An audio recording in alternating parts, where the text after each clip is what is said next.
Assalamualaikum warahmatullahi wabarakatuh. Jika video ini muncul di berandamu, bisa jadi ini adalah petunjuk dari Allah kepadamu. Luangkanlah sedikit waktu untuk menuliskan sholawat kepada Rasulullah di kolom komentar. Insya Allah itu menjadi bukti kecintaan kita kepada beliau, dan semoga kita semua mendapatkan syafaatnya kelak di akhirat. Saya ucapkan banyak terima kasih kepada para sahabatku semua yang telah like, berkomentar, dan subscribe channel ini. Saya doakan semoga kita senantiasa berada dalam keadaan sehat walafiat, selalu dalam lindungan Allah, dan diberikan rezeki yang berlimpah oleh Allah Subhanahu wa Ta'ala. Amin ya Rabbal Alamin. Saudara-saudaraku yang dirahmati Allah, ada masa dalam hidup ketika dada terasa sempit, pikiran tak henti berlari, dan hati lelah memikirkan hal yang tak kunjung selesai. Kita sudah berusaha, sudah berdoa, sudah menangis dalam sujud, tapi hasilnya belum juga tampak. Sampai suatu malam, dalam sepi, kita sadar satu hal. Selama ini kita menggenggam terlalu erat. Padahal Allah ingin kita menyerahkan. Menyerahkan bukan berarti pasrah tanpa usaha. Tawakal adalah bekerja sekuat tenaga, lalu meletakkan hasilnya di tangan Allah dengan penuh percaya. Ikhlas adalah merelakan apapun keputusannya, karena kita yakin Allah tak pernah salah memilihkan takdir. Saat hati benar-benar bersandar pada Allah, dunia yang tadinya berat terasa lebih ringan. Masalah masih ada, tapi jiwa tidak lagi sesak. Air mata tetap menetes, namun kini disertai keyakinan. Ya Allah, Engkau lebih tahu apa yang terbaik untukku. Dan ketika seseorang benar-benar menyerahkan segalanya pada Allah, biasanya akan muncul tanda-tanda indah dalam hidupnya. 6 tanda kamu sudah menyerahkan semuanya pada Allah. Tombol keyboard satu hati lebih tenang meski masalah belum selesai. Ada masa ketika sedikit masalah saja sudah cukup membuat dada sesak. Pikiran berlarian kemana-mana, tidur tak nyenyak, makan pun terasa hambar. Hati terus bertanya, bagaimana kalau ini gagal? Bagaimana kalau semua hancur? Seakan-akan hidup berada di tangan manusia, bukan di dalam genggaman Allah. Namun ketika seseorang mulai benar-benar menyerahkan urusannya kepada Allah, sesuatu yang halus tapi kuat mulai bekerja di dalam hati. Masalahnya mungkin masih sama, bahkan bisa jadi lebih besar. Keadaan belum berubah. Tagihan belum lunas. Doa belum terlihat jawabannya. Tetapi anehnya, jiwa terasa lebih lapang. Inilah buah dari tawakal. Allah berfirman, barang siapa bertawakal kepada Allah, niscaya akan mencukupkan keperluannya. Qiyas At-Talaq 3. Ayat ini tidak berkata masalah langsung hilang, tapi Allah yang mencukupi hati hambanya. Saat hati merasa cukup dengan Allah, kepanikan perlahan pergi. Kita mulai sadar, yang mengatur bukan kecerdasan kita, bukan koneksi manusia, bukan kuatnya tenaga, tetapi Allah yang maha mengatur segalanya. Orang yang hatinya sudah bersandar pada Allah tidak lagi reaktif. Ketika kabar buruk datang, ia menarik napas dan berkata dalam hati, ini juga dari Allah, dan Allah tidak mungkin zalim. Ia menangis, tapi tidak putus asa. Ia sedih, tapi tidak menyalahkan takdir. Ketika malam tiba dan dunia sepi, ia bangun bukan hanya untuk mengeluh, tapi untuk menyerahkan. Dalam sujudnya ia berkata, ya Allah, aku lemah. Aku tidak tahu jalan keluarnya. Tapi aku tahu Engkau maha tahu. Dan justru disitulah ketenangan mulai dititipkan Allah ke dalam dadanya. Hati yang tenang bukan berarti tidak punya masalah, tapi tahu kepada siapa masalah itu diserahkan. Seperti anak kecil yang tenang di tengah hujan karena menggenggam tangan ayahnya, begitu pula hati seorang hamba yang menggenggam tawakal kepada Robnya. Ia paham, kalau Allah sudah memegang urusannya, maka tak ada satupun peristiwa yang terjadi tanpa izinnya. Tidak ada musibah yang datang tanpa hikmah. Tidak ada keterlambatan tanpa alasan. Maka sekarang, ketika ujian datang, ia tidak lagi bertanya, kenapa ini menimpaku? Tapi ia berbisik, apa yang ingin Engkau ajarkan padaku, ya Allah? Dan dari sanalah, lahir ketenangan yang tidak bisa dibeli oleh dunia, tidak bisa dijelaskan oleh logika. tapi hanya bisa dirasakan oleh hati yang sudah percaya penuh kepada Allah. Tombol keyboard 2 tidak terlalu takut kehilangan. Salah satu sumber terbesar kegelisahan manusia adalah rasa takut kehilangan. Takut kehilangan orang yang dicintai. Takut kehilangan pekerjaan. Takut kehilangan harta, posisi, kenyamanan, bahkan harapan yang sudah lama dipeluk. Hati menjadi sempit bukan karena dunia itu berat, tapi karena kita menggenggamnya terlalu erat. Dulu, ketika sandaran hidup masih pada manusia dan keadaan, kehilangan terasa seperti kiamat kecil. Saat sesuatu mulai menjauh, dada langsung gemetar. Pikiran dipenuhi bayangan buruk. Bagaimana kalau aku sendiri? Bagaimana kalau hidupku hancur? Kita lupa satu hal penting, tidak ada satupun yang benar-benar milik kita selain apa yang Allah titipkan. Ketika seseorang mulai menjadikan Allah sebagai sandaran utama, cara pandangnya berubah. Ia sadar, semua yang ada di tangannya hanyalah amanah. Keluarga, pasangan, rezeki, kesehatan, bahkan napas. Semuanya bukan kepemilikan, melainkan titipan. Allah berfirman, sesungguhnya milik Allah apa yang ada di langit dan di bumi. An-Nur 42. Jika semuanya milik Allah, maka ketika Allah mengambil sebagian, itu bukan perampasan, tapi pemindahan amanah. Kesadaran inilah yang membuat hati pelan-pelan kuat. Orang yang bertawakal tidak berarti tidak sedih saat kehilangan. Ia tetap menangis, tetap merasakan perih. Tapi perbedaannya, ia tidak hancur. Ia berkata dalam hatinya, "Ya Allah, dulu Engkau menitipkan, sekarang Engkau mengambil kembali. Dan Engkau pasti lebih tahu kemana titipan ini Engkau bawa." Saat Allah menjadi tujuan, dunia tidak lagi menjadi pusat hidup. Kehilangan tidak lagi dianggap akhir, tapi bagian dari perjalanan. Apa yang pergi memang bukan untuk menetap. Dan apa yang ditakdirkan Allah untuk tinggal, tidak akan tertukar walau seluruh dunia mencoba merebutnya. Rasulullah mengajarkan, ketahuilah, seandainya seluruh manusia berkumpul untuk memberimu manfaat, mereka tidak akan mampu kecuali apa yang telah Allah tetapkan. Dan jika mereka berkumpul untuk mencelakanmu, mereka tidak akan mampu kecuali apa yang telah Allah tetapkan. Tirmidzi. Dari keyakinan ini lahir keberanian dalam hati. Bukan berani menantang dunia, tapi berani melepaskan apa yang memang bukan jatah kita. Kini, saat sesuatu mulai menjauh, hatimu tidak lagi panik. Kamu tidak memaksa, tidak merendahkan diri, tidak memohon kepada dunia.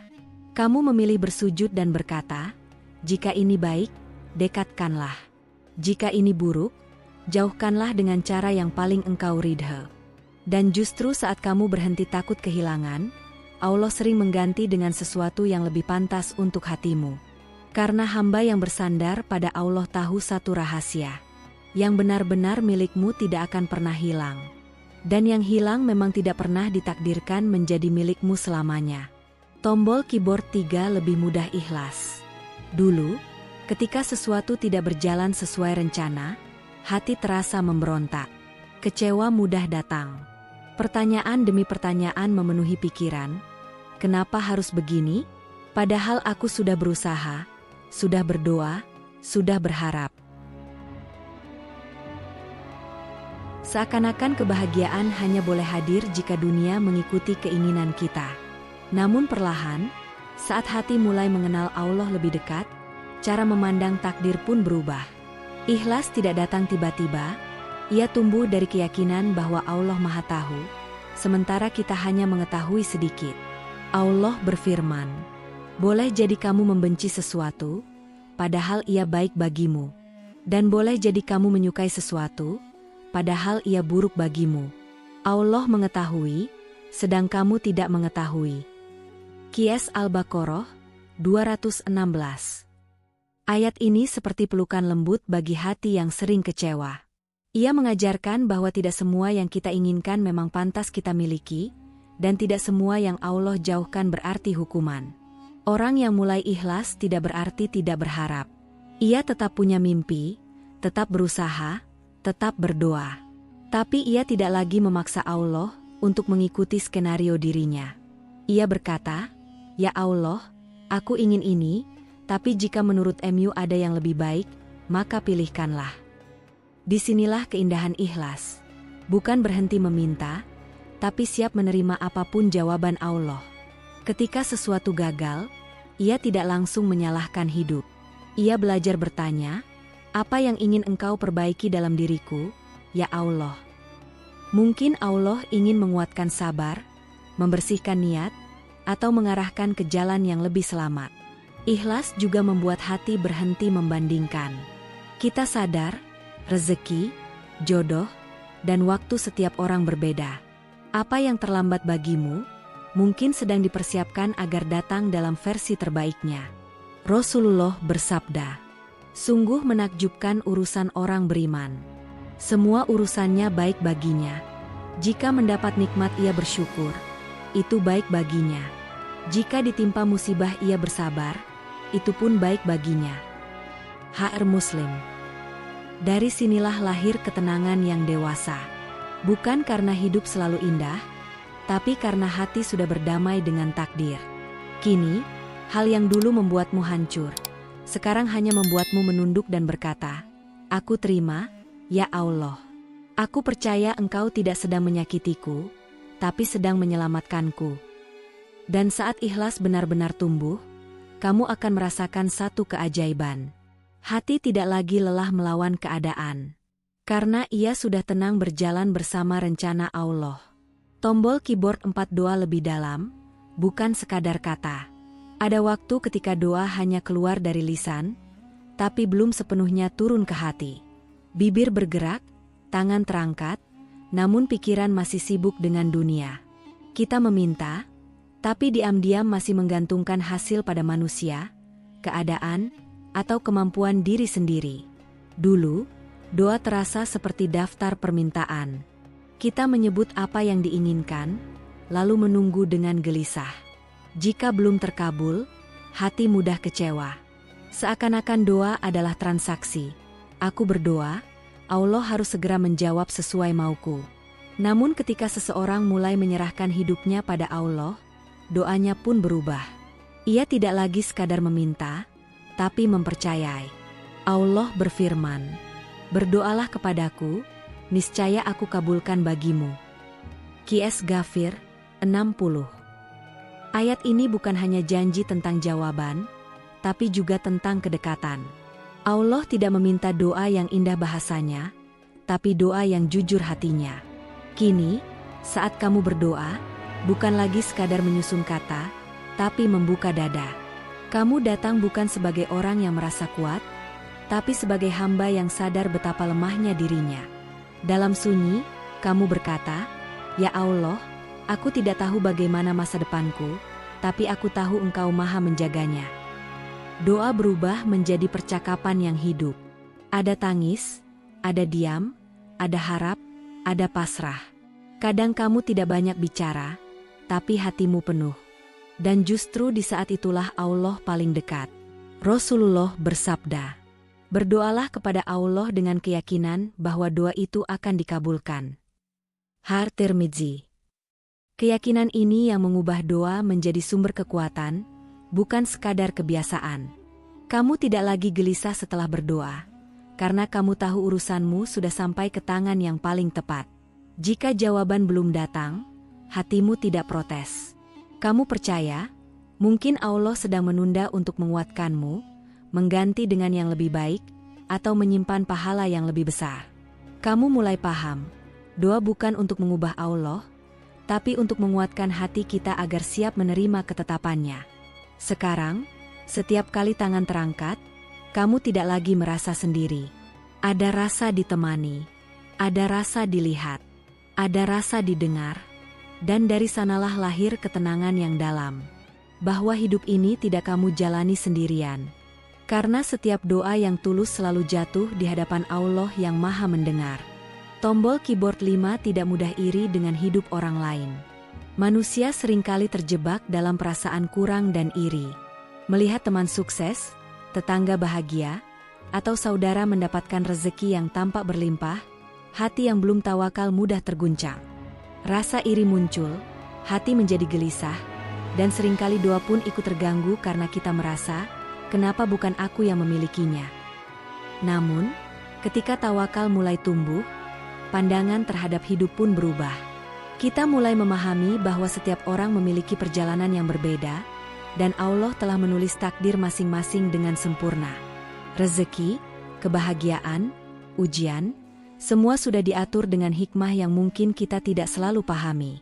Allah berfirman, "Dan tidak ada seorang pun yang dapat memperoleh manfaat dari sesuatu kecuali dengan izin Allah." Qiyas Al-Mujadilah 11.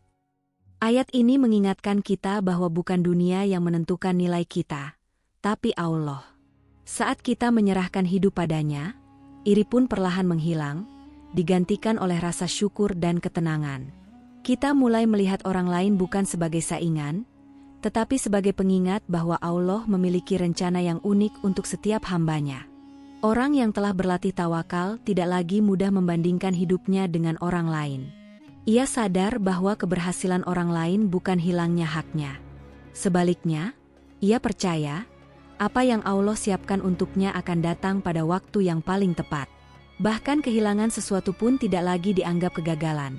Karena ia yakin Allah menggantinya dengan yang lebih baik atau menyiapkannya untuk dunia dan akhirat. Rasulullah bersabda, tidak akan hilang seorang muslim sesuatu yang baik, baik berupa kesehatan, harta, atau ilmu, kecuali akan diganti oleh Allah dengan sesuatu yang lebih baik. HR Muslim. Seseorang yang hatinya bebas dari iri akan lebih mudah bersyukur. Ia tersenyum melihat kebaikan orang lain, dan dalam hatinya berkata, Alhamdulillah, Engkau yang Maha Tahu apa yang terbaik bagiku. Jika ini untukku, Engkau pasti memberikannya pada waktu yang tepat. Tidak iri juga berarti hati menjadi ringan. Tidak ada beban untuk selalu mengejar, menyaingi, atau membuktikan diri. Hidup menjadi perjalanan spiritual yang damai, di mana fokus utama bukan pada dunia, tapi pada hubungan dengan Allah. Dan yang paling indah, saat tawakal tumbuh dan iri sirna, Allah seringkali menaruh ketenangan yang tak ternilai di hati. Kita merasa cukup, meski dunia terus bergerak, karena kita yakin, versi terbaik hidup kita sedang dipersiapkan olehnya. Tombol keyboard 6 merasa dekat dengan Allah dalam segala keadaan. Hidup tidak selalu manis. Ada hari-hari ketika dunia terasa ringan dan penuh warna, ada pula hari-hari ketika beban seakan menindih dada. Dulu, saat berada dalam kesulitan, hati mudah putus asa. Dalam kegembiraan pun, kita sering lupa bersyukur dan hanya fokus pada nikmat yang tampak. Kita menempatkan kebahagiaan dan kesedihan pada hal-hal sementara, bukan pada Sang Pencipta. Namun ketika seseorang benar-benar menyerahkan hidupnya pada Allah, hatinya mulai merasakan satu hal yang luar biasa, kedekatan dengan Sang Maha. Dalam senang, ia bersyukur dengan tulus, bukan sekadar formalitas. Ia menatap nikmat yang diterimanya sebagai amanah Allah, dan hatinya berbisik, Ya Allah, Engkau yang memberi, dan Engkau yang patut disyukuri. Dalam sedih pun, ia tidak hanya meratap. Tangisnya menjadi doa, sujudnya menjadi penghubung hati dengan Robnya. Kesulitan yang dulu membuatnya panik, kini menjadi momen refleksi, mengingatkan bahwa Allah selalu ada untuk menuntun dan menenangkan. Ia belajar bahwa Allah bukan hanya tempat meminta, tapi juga tempat pulang saat dunia terasa melelahkan. Rasulullah bersabda, orang yang paling dekat denganku pada hari kiamat adalah orang yang paling banyak mengingatku di dunia. Tirmidzi. Ayat dan hadits ini menegaskan, kedekatan dengan Allah bukan hanya diukur dari banyaknya ibadah formal, tetapi dari bagaimana hati terus kembali kepadanya dalam segala keadaan, senang maupun susah. Saat hati merasa dekat, kesendirian tidak lagi menakutkan, ujian tidak lagi menyesakan, dan dunia tidak lagi menjadi satu-satunya sandaran. Orang yang dekat dengan Allah hidupnya dipenuhi ketenangan. Ia tidak terguncang oleh pujian maupun celaan, tidak terlalu terikat oleh dunia, dan tidak terlalu takut menghadapi masa depan. Hatinya tahu, setiap langkah, setiap nafas, setiap peristiwa berada dalam genggaman Allah. Ia bersujud bukan hanya saat meminta, tapi juga saat bersyukur, saat takut, dan saat rindu pada Robnya. Ketika kita sudah merasakan kedekatan ini, dunia tidak lagi menguasai hati.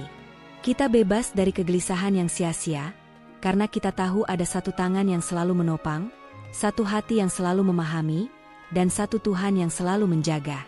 Dan dari kedekatan inilah lahir kebahagiaan hakiki, bukan kebahagiaan yang datang dari dunia, tapi ketenangan yang hanya bisa dirasakan oleh hati yang bersandar penuh kepada Allah.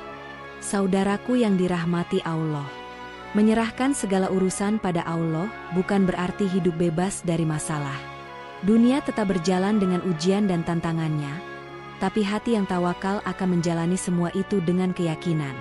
Tidak ada kegelisahan yang berlebihan, tidak ada panik yang menyesakan, karena ia tahu bahwa setiap langkah berada dalam pengawasannya. Menyerahkan bukan berarti tidak peduli, atau berhenti berusaha. Sebaliknya, ia tetap bekerja, tetap berdoa, tetap berikhtiar, namun hasilnya diserahkan sepenuhnya kepada Allah. Air mata yang menetes bukan lagi tanda lemah, tapi menjadi bentuk komunikasi paling tulus dengan Sang Pencipta. Hati yang menyerahkan hidupnya tahu kepada siapa ia menitipkan kesedihan, harapan, dan rasa takutnya. Jika hari ini hidup terasa berat, mungkin Allah sedang mengingatkan kita untuk berhenti mengandalkan kekuatan diri sendiri dan mulai bersandar sepenuhnya padanya. Percayalah, ketika hati telah benar-benar tawakal, ikhlas, dan yakin, ketenangan sejati mulai tumbuh. Dunia mungkin masih penuh gejolak, tapi hati sudah menemukan damai yang tidak tergoyahkan. Hanya dengan menyerahkan segalanya pada Allah, kita bisa merasakan hidup yang ringan, hati yang lapang, dan jiwa yang tenang. Karena Allah bukan hanya tempat meminta, tapi juga tempat pulang, tempat percaya, dan tempat merasa aman. Demikian yang dapat saya sampaikan.